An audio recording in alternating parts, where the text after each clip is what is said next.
Bismillahirrahmanirrahim. Wa qul ja'al haqq wa zahaqal batil innal batila kana zahuqa wa nunazzilu minal qur'ani ma huwa shifaa'un wa rahmatun lil mu'minin wa la yazidu adh-dhalimina illa khasara.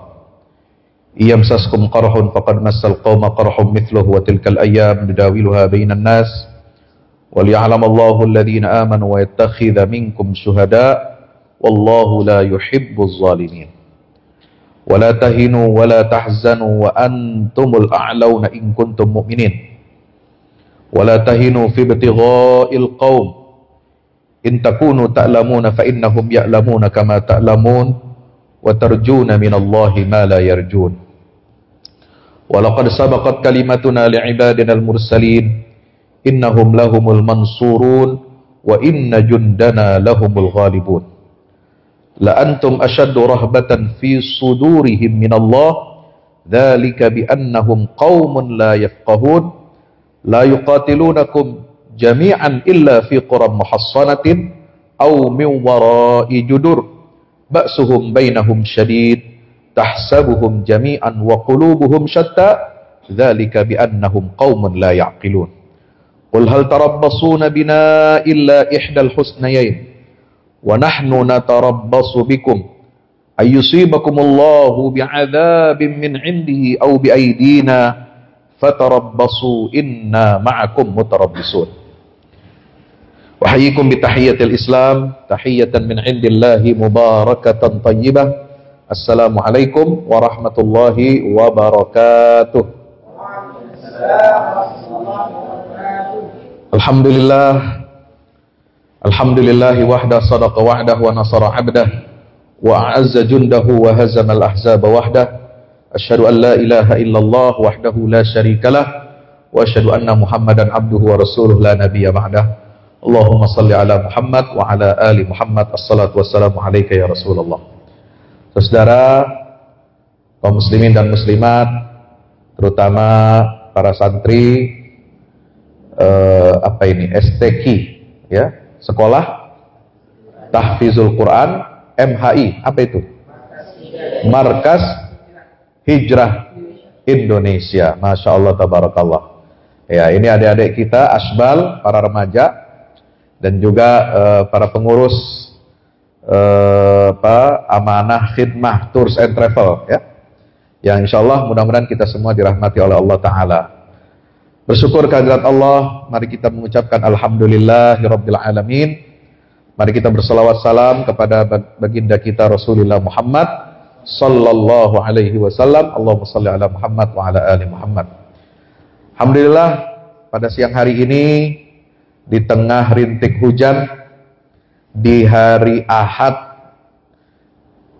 di waktu yang paling enak itu adalah tiduran, selonjoran, santai-santai. Kalau kata orang Jawa itu leyeh-leyeh. Kata orang Makassar itu apa? Santai-santai, tidur-tidur. Apa bahasa Makassarnya, Bugisnya? Ada bahasa istilah khususnya? Ini. Jadi di tengah waktu yang seperti ini biasanya kita ngantuk, kita santai di rumah, tapi alhamdulillah Allah mengizinkan kita bersilaturahim di majlis ilmu di taman surganya Allah Ta'ala ya. Allah ringankan, sehatkan badan kita sehingga kita berada di taman surganya Allah. Ini adalah karunia yang sangat besar dari Allah Subhanahu wa Ta'ala. Tema kita pada siang hari ini adalah tadabbur ayat-ayat perjuangan di dalam Al-Quran ya. Adik-adik sudah pernah lihat, kenal Abu Ubaidah? Pernah? Nonton di mana? Kasih lihat di pondok dari YouTube. Ya, ada juga siaran langsungnya dari TV Al Jazeera. Alhamdulillah. Setiap juru bicara Al-Qassam ini menyampaikan pengumuman-pengumuman penting selalu diawali dibuka dengan apa? Dengan apa? Ayat Al-Quran. Ayat Quran itu bicara tentang jihad, tentang perjuangan-perjuangan. Ya, tadi saya baca di awal itu beberapa ayat yang sering dibaca oleh Abu Ubaidah, ayat Al-Quran. Ya, nah itulah ayat-ayat perjuangan. Ketika para mujahidin, para pejuang perlawanan Palestina, ya, mereka ini melandasi, memotivasi dirinya dengan landasan Al-Quran, dengan landasan iman kepada Allah dan Rasul, maka kalau ada pasukan tentara di muka bumi ini yang landasannya adalah iman, bukan ideologi karangan manusia, bukan perkataan manusia, bukan ucapan filosof, tapi yang dibawa, yang menjadi landasan, yang menjadi motivasi, yang menjadi pegangan sekumpulan pasukan, itu adalah firman Allah, kalamullah, maka ketahuilah bahwa pasukan seperti ini adalah pasukan yang tidak bisa dikalahkan. Ya. Kenapa? Karena dia punya pegangan yang sangat kokoh, pegangan yang sangat kuat. Kalau adik-adik pernah nonton film Avenger, ya, itu hayalan. Tapi pejuang-pejuang Palestina itu lebih dari Avenger. Makanya kita sebut istilahnya Gaza Avenger. Apa istilahnya? Gaza Avenger. Kalau adik-adik menemukan ada sekelompok, ya, superhero, seperti apa? Superman, ada Batman, Iron Man, tahap apa lagi, ya? Ada Ant-Man, ya. Pak Ustadz apa? Ya nonton juga lah dikit, ya kan? Itu superhero itu hanya ada di hayalan, imajinasi, hanya ada di komik-komik, lalu kemudian difilmkan, dan itu tidak nyata.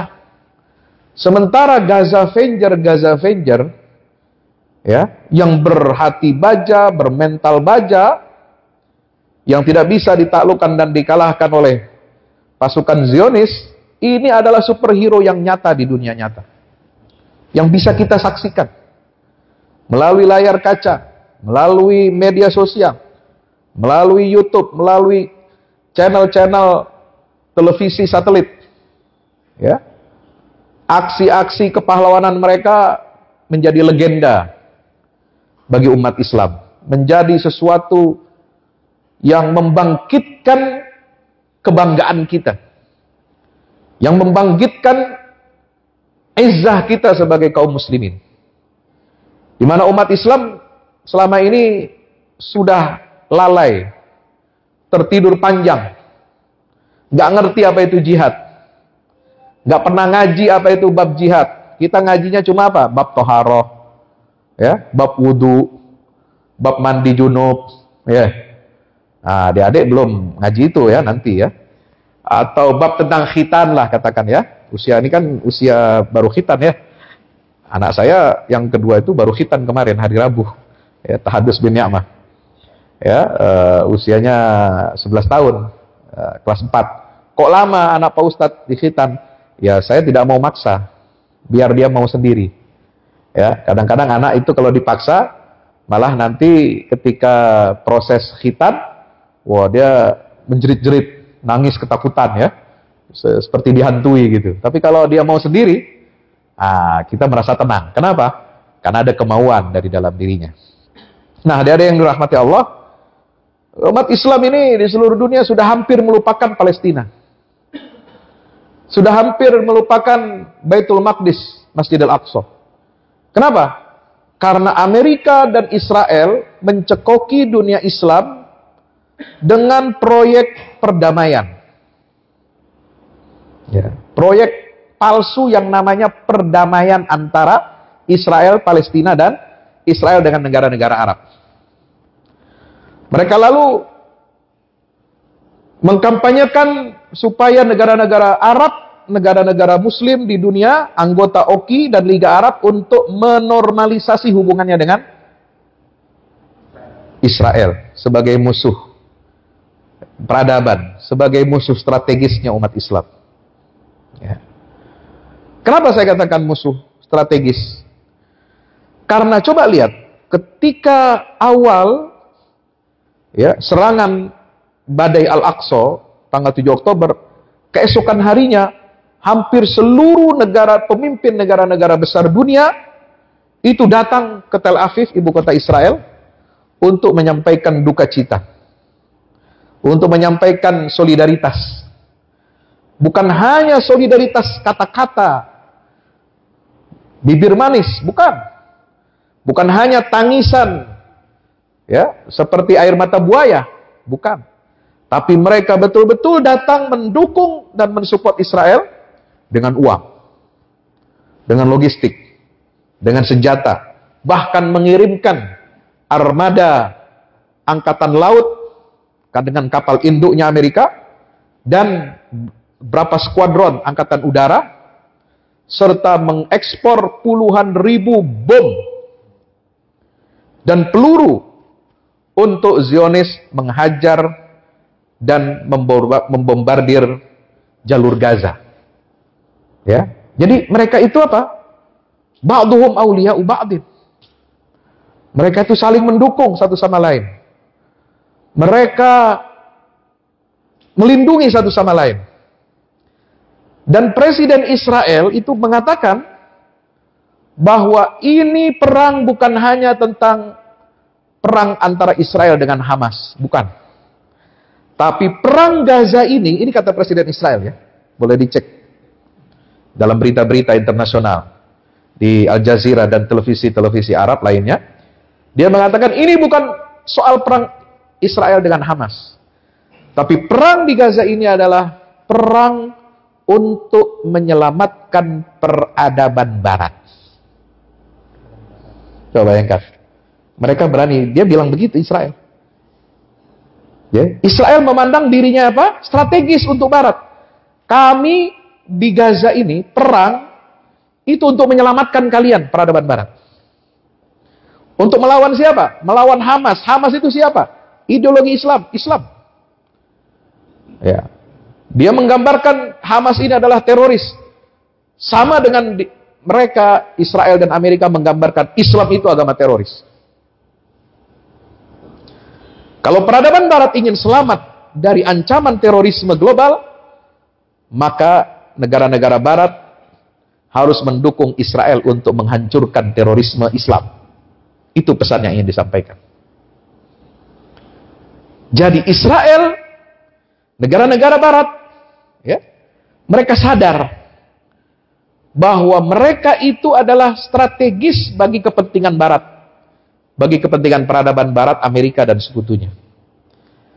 Bagaimana dengan umat Islam memandang, ya, benturan peradaban ini? Apakah umat Islam masih percaya dengan Barat, dengan peradaban Barat, menjadikan mereka sebagai teman, menjadikan mereka sebagai aulia, menjadikan mereka sebagai sekutu, sebagai pelindung, sebagai kekasih, sebagai teman setia? Nauzubillah min zalik. Ini, ya, terbukti di perang Gaza. Persoalan wala dan bara kita diuji oleh Allah Subhanahu wa taala. Ya, karena pelajarannya apa? Walladzina kafaru ba'dhum awliya'u ba'din. Orang-orang kafir itu, Israel dan sekutunya, pendukung-pendukungnya, peradaban Barat, mereka saling mendukung. Au ba'dhum awliya'u, sebagian mereka melindungi sebagian yang lain. Mereka bersatu menghadapi kaum muslimin. Mungkin kita tidak sedang berperang dengan Barat, dengan Amerika, dengan Israel dalam satu front, negara Islam tidak. Tapi perlawanan Palestina di Gaza untuk membela tanah air mereka, merebut kemerdekaan mereka, dan membela kesucian Masjidil Aqsa, itu hakikatnya mereka adalah mewakili kita. Ketika peradaban Barat, Israel dan Amerika menyerang dan membombardir para pejuang perlawanan Palestina, berarti sesungguhnya mereka sedang memerangi siapa? Memerangi Islam dan kaum muslimin. Dan mereka bersatu. Ya. Dari timur sampai ke barat mereka bersatu. Buzzer-buzzernya bersatu. Buzzernya itu ada di timur, ada di barat. Pakai bahasa Arab, pakai bahasa Ibrani, pakai bahasa Nusantara juga. Baik yang Yahudi mancung, Yahudi pesek juga ada. Betul? Betul. Hah? Ya. Apa Yahudi mancung, Ustaz? Hah? Yahudi mancung ada, Yahudi Arab. Ya. Zionis Arab ada. Ya. Zionis asli Israel dan Amerika. Zionis Arab, Zionis mancung. Itu yang menjadi corong propaganda Israel. Mereka sama propagandakan hal yang sama. Ya. Yang Zionis pesek ada juga. Ya. Buzzer-buzzernya ini banyak. Contohnya Abu Janda, Abu Gosok. Kan? Selalu membela. Ya. Ini bukti bahwa mereka itu saling bersatu mendukung kalau melawan umat Islam. Maka Allah mengatakan apa? Illa taf'alu. Wahai umat Islam, kalau kalian tidak mau bersatu, tidak mau saling melindungi, tidak mau berjuang untuk saudara-saudara kalian sebagaimana orang-orang kafir berjuang untuk melindungi satu sama lain, takun fitnatun fil ardi wa fasadun kabir. Maka akan muncullah fitnah dan kerusakan yang besar. Apa itu fitnah? Fitnah itu adalah ujian. Ketika Allah menguji iman kita, lalu kemudian kita tidak lulus dalam ujian keimanan itu. Itulah namanya fitnah. Fitnah dalam beragama. Apa itu kerusakan yang besar? Kerusakan yang besar adalah ketika semangat jihad perjuangan kaum muslimin mati. Kerusakan yang besar adalah ketika umat Islam ini lebih cinta kepada dunia dan takut mati. Penyakit wahan. Kerusakan yang besar adalah ketika umat Islam lebih rela mengeluarkan uangnya beratus-ratus ribu bahkan berjuta-juta untuk beli tiket konser, sementara saudara-saudaranya di Gaza dibantai. Ya. Mungkin ada juga di antara mereka ikut konser itu bantu Palestina, tapi keluarnya berapa?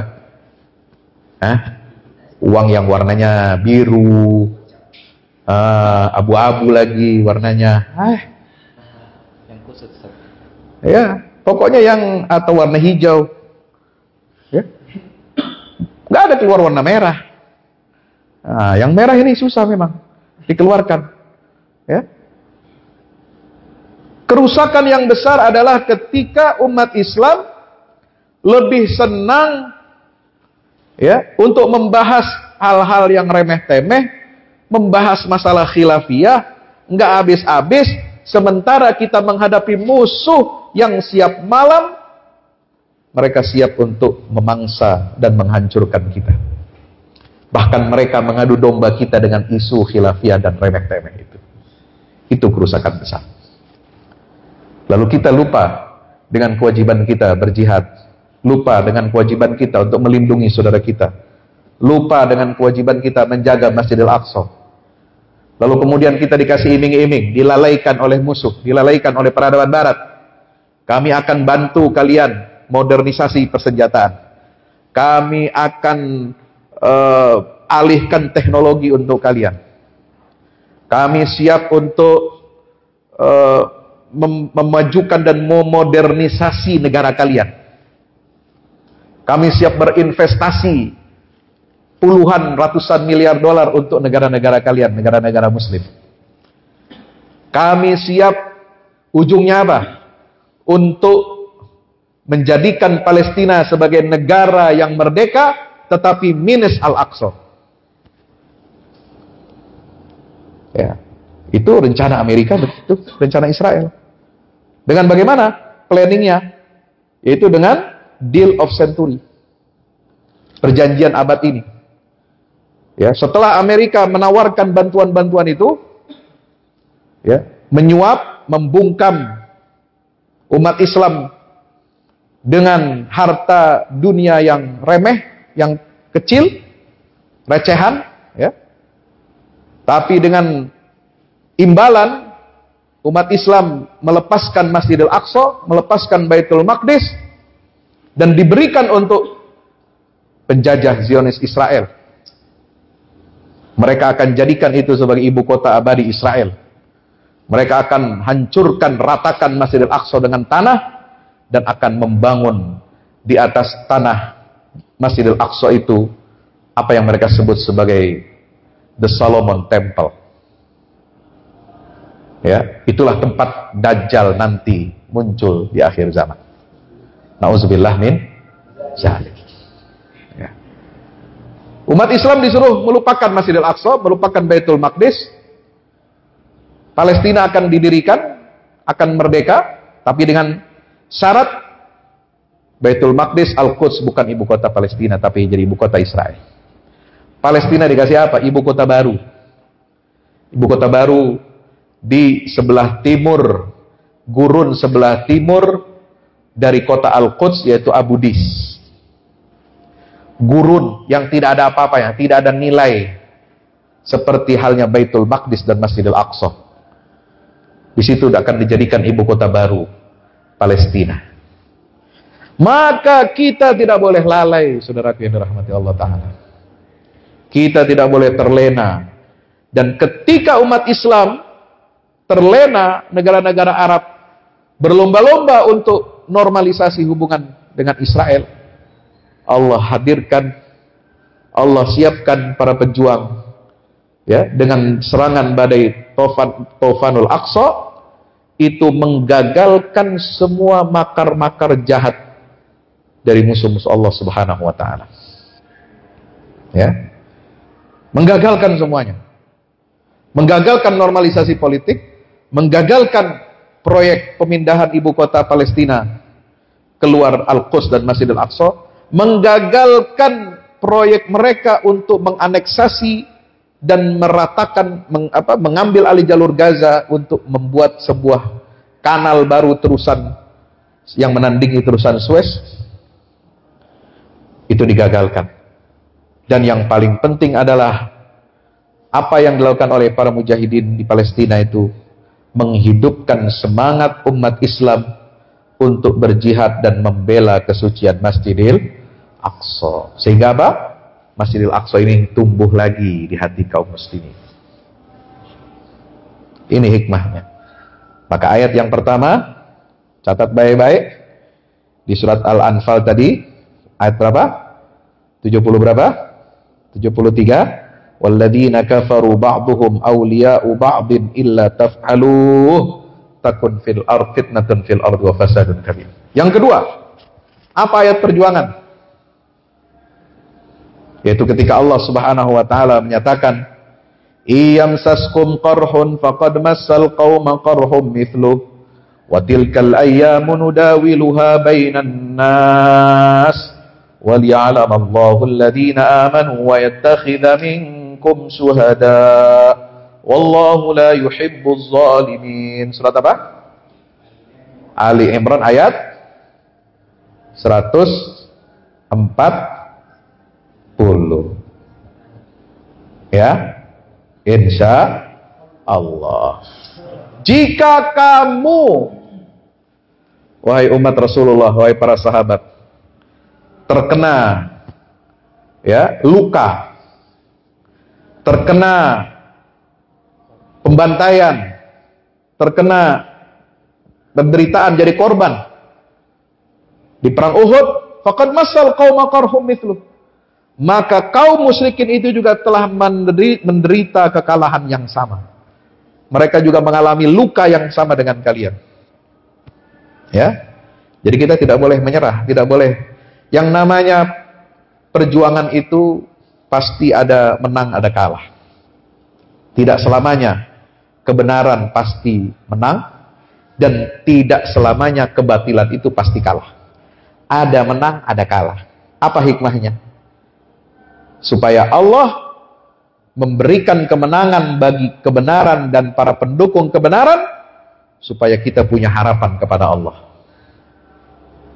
Kenapa ada kekalahan bagi kebenaran atau pendukung kebenaran kalah dalam perang?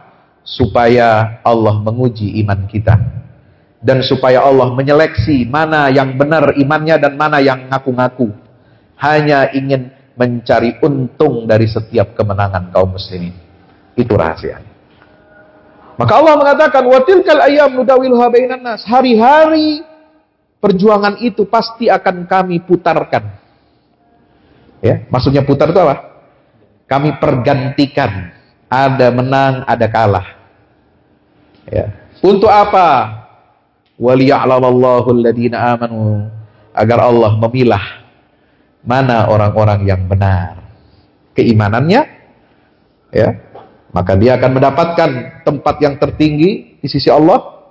Wa yattakhidha minkum syuhada. Ya, bukan hanya memilah mana orang mukmin, mana yang munafik dengan adanya menang dan kalah itu, tetapi juga Allah wa yattakhidha minkum syuhada. Allah mengambil dan menjadikan di antara kalian itu sebagai syahid. Nah, syuhada ini sebagai apa? Sebagai sumbu, sebagai poros spirit untuk terus menyalakan api semangat perjuangan kaum muslimin. Itulah fungsi syuhada. Kelihatannya mereka mati, tetapi Allah mengatakan tidak. Mereka tidak mati. La tahsabannalladzina qutilu apa? Fi sabilillahi amwata bal ahya'un 'inda rabbihim yurzaqun. Mereka enggak mati. Mereka hidup di sisi Allah.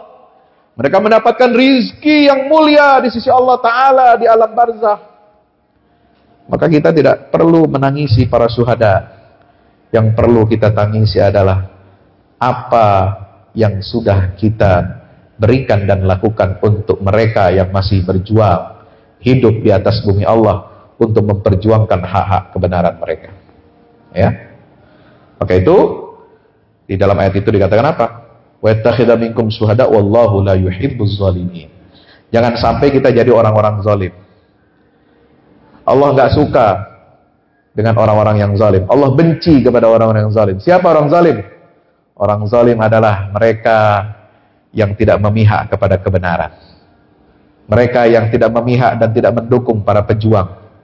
Mereka yang menelantarkan, bahkan menggembosi para pejuang. Itulah orang zalim.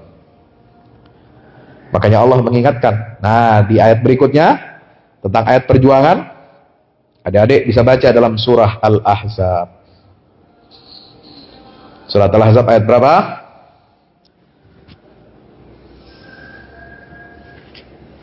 Itu tentang, sebentar.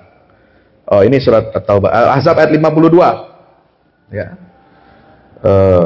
Di situ Allah Ta'ala berfirman, qad ya'lamullahu al-mu'awwiqina minkum wal qailina li ikhwanihim halumma ilaina wa la ya'tuna al-ba'sa illa qalila asyihatan 'alaikum fa idza ja'a al-khawfu ra'aitahum yanzuruna ilayka taduru a'yunuhum kalladhi yughsha 'alayhi minal maut wa idza dhahaba al-khawfu salaqukum bi alsinatin hidadin asyihatan 'alal khair ulaika lam yu'minu fahbatallahu a'malahum wa kana dzalika 'ala Allahi yasira.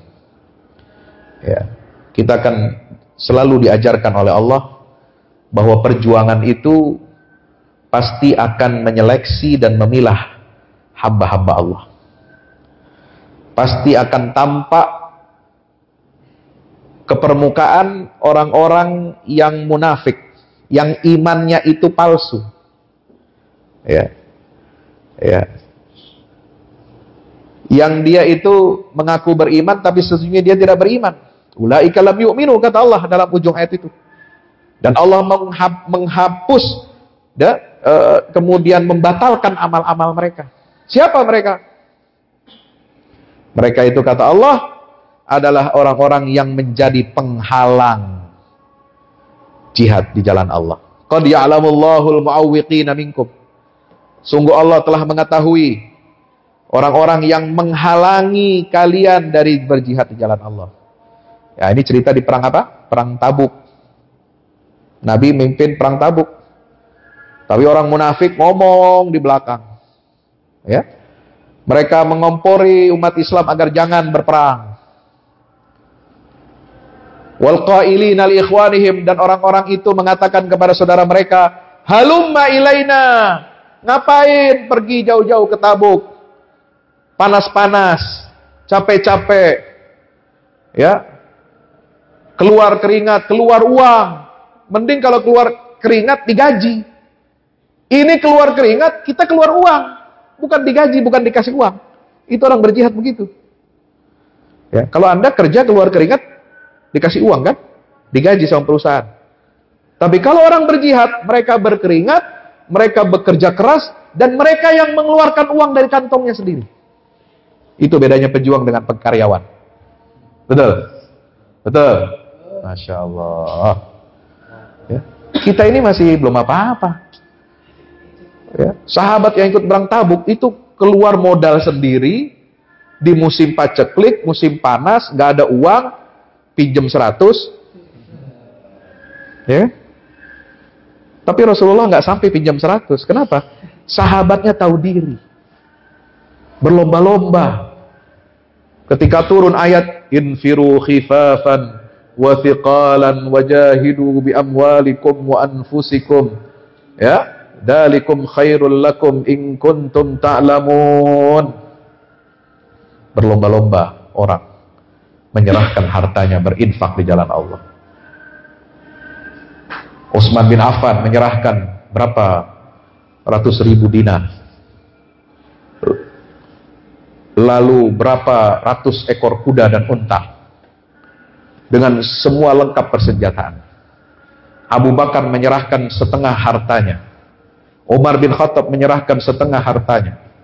Semua berlomba-lomba. Yang perempuan, akhwat di belakang, ibu-ibu, mak-mak di majelis Rasulullah, langsung mereka turunkan anting-antingnya, gelangnya, rantai emasnya untuk perjuangan di perang Tabuk. Maka ketika itu, ya, orang-orang munafik mengatakan, halumma ilaina, ngapain kalian capek-capek? Ya, lebih baik kita santai-santai di Madinah, seperti orang Makassar santai-santai di pinggir pantai, makan pinggir pantai Losari makan pisang epe. Iya, santai-santai, sambil mengipas-ngipas, menghirup udara pantai, ya, makan pisang epe, kemudian minum apa? Saraba. Wah, mantap. Halumma ilaina, ngapain? Di sini aja dengan kita. Wala ya'tunal ba'sa illa qalila, mereka tidak mendatangi kesulitan kecuali hanya sedikit saja. Apa kata Allah Subhanahu wa taala di ayat berikutnya? Asyihatan alaikum, mereka itu pelit kepada para pejuang. Ya, bantu tidak, ngompori iya. Bahkan memfitnah lagi. Fa idza ja'al khauf, ketika datang rasa takut menghadapi musuh, serangan musuh, kepungan musuh begitu luar biasa di perang Ahzab. Ya, subhanallah. Itu apa? Allah Subhanahu wa taala tampakkan kemunafikan mereka. Ra'aitahum yanzuruna ilaika nazaral maghsyi 'alaihi minal maut. Mereka tampak mata mereka berputar-putar seperti mau pingsan, seperti menghadapi kematian. Ya, kalladzi yughsha 'alaihi minal maut. Takut mati. Ya, pingsan dia. Mau jatuh dia. Melihat musuh, padahal musuh tidak menikam dia, tidak menerkam, tidak memangsa dia, tapi dari kejauhan saja namanya orang munafik melihat musuh itu sudah hampir jatuh, sudah hampir mati, jatuh pingsan. Ya, nauzubillah min dzalik. Wa idza dhahabal khauf, kalau sudah hilang rasa takut, ancaman itu hilang, salakukum bi alsinatin hidad, mereka akan melemparkan, melontarkan, ya, ucapan-ucapan, lisan-lisan yang tajam kepada para pejuang. Nah, apa kata mereka? Nih, penyebab kehancuran. Gaza hancur karena kalian. Belasan ribu orang mati karena kalian. Ribuan anak-anak gugur karena kalian. Tapi tidak pernah menyalahkan para penjajah. Kurang ajar. Nauzubillah min. Lisannya tajam. Nauzubillah. Maka saya lanjutkan sedikit ya. sebelum kita menunaikan sholat asar berjamaah. Tadi Allah Ta'ala mengatakan apa? Ya. فَإِذَا ذَهَبَ الْخَوْفُ سَلَقُوكُمْ بِأَلْسِنَةٍ حِدَادٍ أَشِحَةً عَلَى الْخَيْرِ. Ya, ketika masa tenang, ketika sudah habis pertempuran selesai, melihat banyaknya jatuh korban, melihat banyaknya rumah yang hancur, fasilitas hancur, mereka bukan menyalahkan penjajah. Padahal yang membunuhi kaum muslimin, padahal yang merusak dan membombardir rumah-rumah, masjid, sekolah, itu adalah para penjajah. Tapi orang-orang munafik ini selalu menyalahkan ke siapa? Para mujahid. Kalianlah penyebab ini semua. Nauzubillah. La haula wala quwata illa billah. Ulaika lam yu'min. Orang begini enggak beriman, kata Allah. Dan Allah akan hanguskan dan akan batalkan semua amal mereka.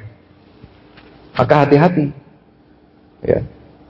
Ketika terjadi pertempuran antara hak dan batil ini, kita nggak boleh bersikap abu-abu, nggak boleh bersikap netral, nggak boleh bersikap la ilaha ula wa la ilaha ula, ngaku-ngakunya bela Palestina tapi tidak membela pejuang Palestina. Ada yang begitu? Ada. Kami membela Masjidil Aqsa tetapi tidak membela para pejuang yang membela Masjidil Aqsa. Lucu ya? Auzubillah min zalik. Ya. Malah menuduh pejuang Al-Aqsa, pejuang Palestina ini adalah kelompok radikal teroris. Ya. Bahkan menuduh itu adalah mereka ini adalah buatan Israel. Mereka itu tujuannya adalah menghancurkan Israel, kok dibuat oleh Israel. La haula wala quwata illa billah. Ya. Berikutnya ayat di dalam surat As-Saffat tadi yang dibaca oleh ananda kita, ayat 171, walaqad sabaqat kalimatuna li'ibadinal mursalin innahum lahumul mansurun wa inna jundana lahumul ghalibun. Sungguh ketetapan kami, kata Allah, kami telah menetapkan untuk hamba-hamba kami yang diutus, yaitu para rasul. Apa ketetapan Allah buat para rasul? Innahum lahumul mansurun. Mereka dan para pengikutnya, orang-orang yang beriman kepada para rasul itu, pasti mereka ditolong oleh Allah, dimenangkan oleh Allah. Wa inna jundana lahumul ghalibun. Dan sesungguhnya tentara kami adalah mereka orang-orang yang menang atas musuh-musuhnya. Ini ketetapan Allah. Ini janji Allah. Tergantung kita. Loh kok Pak Ustadz, umat Islam kok kalah terus? Ya karena nggak pegang janji Allah. Karena nggak memenuhi syarat dari Allah. Karena nggak berjuangnya bukan karena Allah. Ya, berjuangnya karena materi. Ya kalah. Kalau disogok pakai uang ya habis, hancur. Berjuangnya bukan karena agama Allah, tapi karena apa? Karena kepentingan, kemaslahatan. Ya. Maka tidak ditolong-tolong oleh Allah. Tapi kalau pejuang itu berpegang teguh kepada ajaran yang dibawa oleh para nabi dan rasul, mereka ikhlas karena Allah, mereka pegang teguh janji mereka dengan Allah Subhanahu wa taala, maka pasti mereka akan ditolong oleh Allah. Sebagaimana ayat itu, innahum lahumul mansurun wa inna juddana lahumul ghalibun. Kalau ada pasukan muslim kalah, berarti syarat ketentaraan Allah belum terpenuhi. Mungkin ada maksiat, mungkin ada cinta dunia, mungkin ada takut mati, mungkin tidak taat kepada Allah dan Rasul, ya, sebagaimana yang terjadi di perang Uhud atau di perang-perang yang lain dihadapi oleh umat muslim di masa modern. Tapi kalau berpegang teguh kepada perintah Allah dan Rasul, maka pasti itu dimenangkan oleh Allah Subhanahu wa taala. Tidak ada yang tidak dimenangkan oleh Allah, pasukan yang setia dengan janji Allah dan Rasulullah sallallahu alaihi wasallam. Ya. Terus apakah berperang, berjihad, berjuang melawan musuh harus sepadan, harus seimbang, harus kita lebih hebat daripada mereka. Tidak ada syarat itu. Kenapa? Karena Allah perintahkan kita, wa'iddu lahum mastata'tum min quwwah. Persiapkanlah untuk menghadapi musuh-musuhmu itu dengan kekuatan yang kalian sanggup. Bukan dengan kekuatan yang kalian lebih hebat daripada kekuatan mereka. Enggak ada. Allah enggak perintahkan itu. Ya. Yang Allah perintahkan adalah kekuatan yang kalian miliki, yang kalian sanggupi. Kalau sanggupnya segini, ya segitu, pakai kekuatan itu. Kalau lebih tinggi lagi, pakai kekuatan itu. Pokoknya, seberapapun kekuatan yang kalian miliki dan kalian sanggupi, gunakan itu untuk menghadapi musuh-musuhmu dan untuk menakut-nakuti mereka. Turhibuna bihi aduwallahi wa aduwakum. So apa? Allah yang akan menggenapkan usaha kalian, menggenapkan kekuatan yang kalian miliki, sehingga kalian bisa mengalahkan musuh-musuh kalian. Dengan cara bagaimana? Allah menanamkan sa'ulqi fi qulubil ladzina kafarur ru'ab. Ada 4 ayat menggunakan istilah ar-ru'ab, yaitu rasa takut di dalam hati. Wa qadhafa fi qulubihimur ru'ab, sanulqi fi qulubil ladzina kafarur ru'ab, sa'ulqi fi qulubil ladzina kafarur ru'ab. Kami, yaitu Allah Ta'ala, aku, kata Allah, akan memasukkan ke dalam hati musuh-musuh kamu rasa takut. Ya, gentar kepada kalian. Sebagaimana Rasulullah diberikan mukjizat oleh Allah, keistimewaan dari Allah. Apa dalam hadis Nabi SAW yang sahih? Wa nusirtu birru'bi masirata syahrin. Aku sudah ditolong oleh Allah, dimenangkan oleh Allah sebelum terjadinya perang dalam jangka 1 bulan. Musuh sudah takut. Ar-ru'ab. Maka ketika mereka dihantui oleh rasa takut itu, mereka lari, mereka akan meninggalkan senjata-senjatanya, dan senjata-senjata yang mereka musuh miliki, yang lebih hebat dari senjata kalian, akan menjadi milik kalian. Inilah kekuasaan Allah Subhanahu wa ta'ala.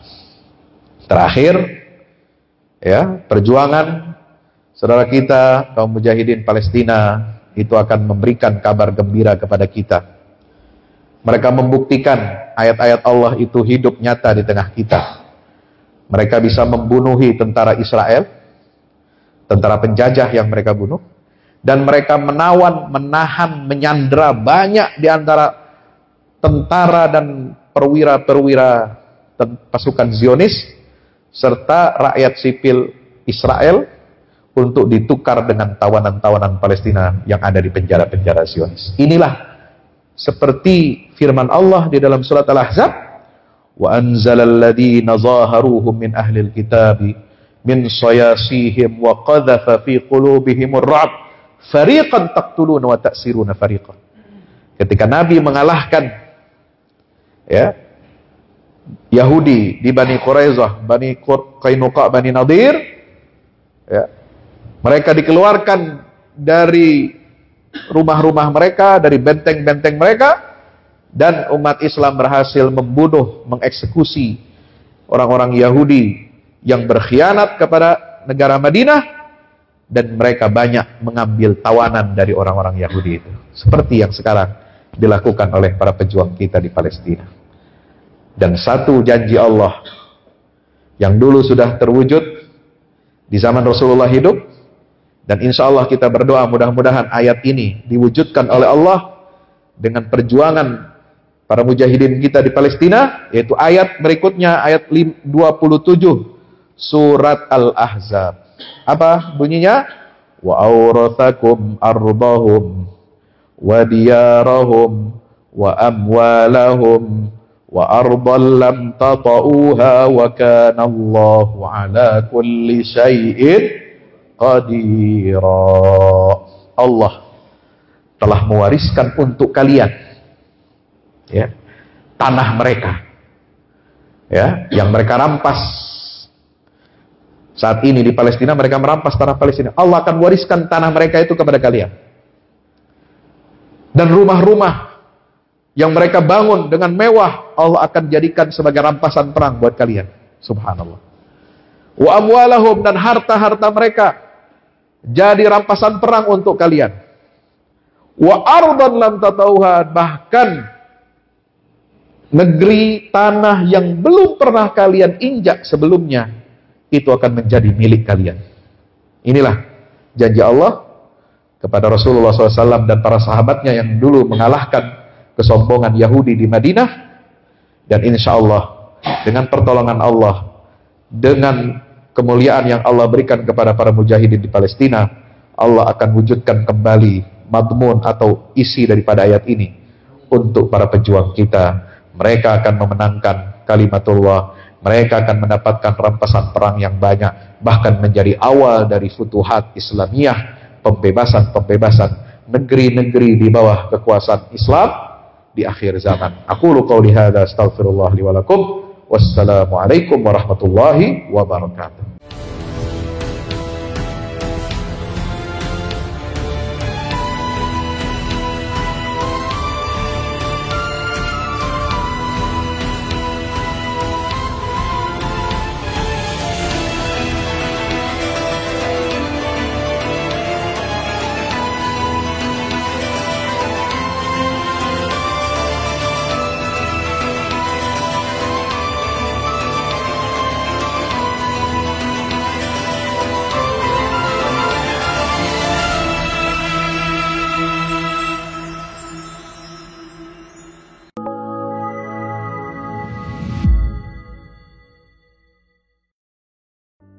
Assalamualaikum warahmatullahi wabarakatuh. Di zaman dan era global yang semakin menuntut kita untuk terus bergerak, ada kebutuhan yang senantiasa harus kita penuhi dalam kehidupan kita. Zaman di mana segala kebutuhan terasa sangat mendesak. Salah satunya adalah kebutuhan sarana dakwah Al-Quran sebagai pusat peradaban. Al-Fahmu Institute hadir demi menjawab kebutuhan akan sarana dakwah Al-Quran di era masa kini. Kami melihat latar belakang yang ada untuk menjawab tuntutan seperti kebutuhan sarana dakwah Al-Quran yang meningkat di ibu kota, kebutuhan akan pusat pembibitan hafiz Al-Quran, kebutuhan pusat pengkajian Al-Quran, kebutuhan akan pusat dakwah kreatif berbasis Al-Quran, kebutuhan sarana media perekat umat Islam, ibu kota dan Indonesia, juga kebutuhan akan adanya sarana pusat kaderisasi guru tahfiz dan mufasir di ibu kota. Yayasan Al-Fahmu International Indonesia sedang membangun gedung pusat dakwah Quran yang berlokasi di Jalan Pengukiran 3, Pekojan, Tambora, Jakarta Barat. Gedung pusat dakwah Quran ini insya Allah akan menjawab tantangan dan kebutuhan akan sarana dakwah Al-Quran yang ada, seperti yang digagas oleh Direktur Al-Fahmu Institute, Kiai Haji Fahmi Salim MA, yaitu tugas peradaban kita semua adalah untuk berperan dalam menerjemahkan cetak biru peradaban, yaitu Al-Quran, dalam dunia nyata. Kami mengajak jamaah semua untuk ikut dalam perdagangan yang tidak merugi ini, sebagaimana yang disampaikan dalam Al-Quran Surat Fatir ayat 29-30, yang artinya, sesungguhnya orang-orang yang selalu membaca kitab Allah dan mendirikan sholat dan menafkahkan sebahagian dari rezeki yang kami anugerahkan kepada mereka dengan diam-diam atau terang-terangan, mereka itu mengharapkan perniagaan yang tidak akan merugi, agar Allah menyempurnakan kepada mereka pahala mereka dan menambah kepada mereka dari karunia-Nya. Sesungguhnya Allah Maha Pengampun lagi Maha Mensyukuri.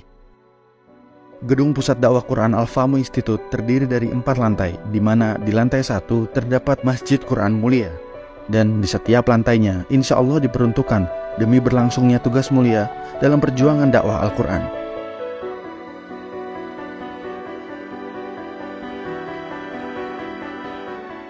Berikut adalah rencana anggaran biaya yang dibutuhkan dalam pembangunan Gedung Pusat Dakwah Quran.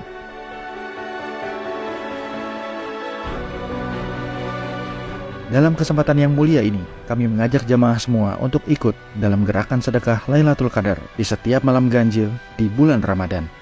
Salurkan melalui nomor rekening berikut ini.